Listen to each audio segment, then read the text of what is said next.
Собирање вести за потезите на владата или така наречен прес-клипинг е во ред, но окарактеризирање на вестите со лоши или добри е погрешно. Вака комуниколозите го оценуваат потегот на владата, преку кој ќе бара фирма која ќе набави софтвер за медиумски мониторинг кој ќе ги собира објавените вести и ќе ги класифицира како позитивни, негативни или неутрални. Според комуникологот Бојан Кордалов, секоја сериозна влада следи што медиумите објавуваат, но во насока да го подобри владењето. Се останато е проблематично.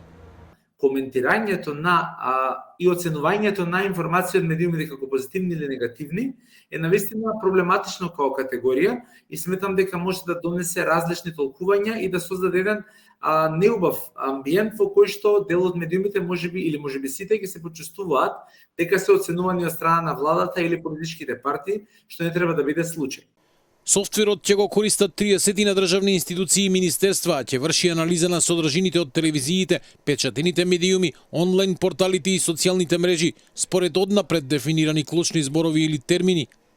Владата ќе добие и 24-часовен пристап до сите анализирани објави со можност за пребарување, обележување клучни зборови и оценување на медиумските содржини според нивната конотација, позитивна, негативна или неутрална.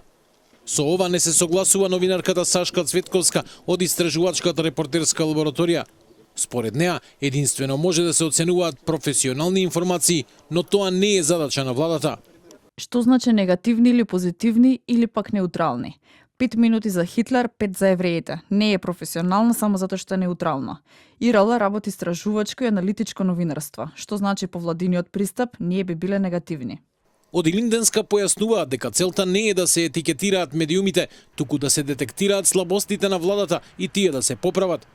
Овој процес мора да се води транспарентно заедно со новинарскиот еснав, вели Кордалов.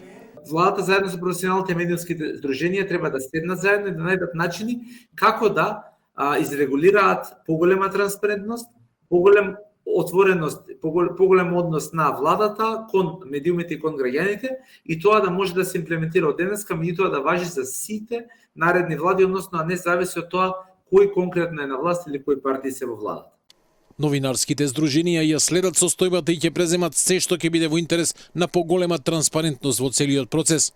Во огласот кој е објавен на Бирото за јавни набавки, не е наведена сумата која владата планира да ја потроши за софтвер за прес-клипинг.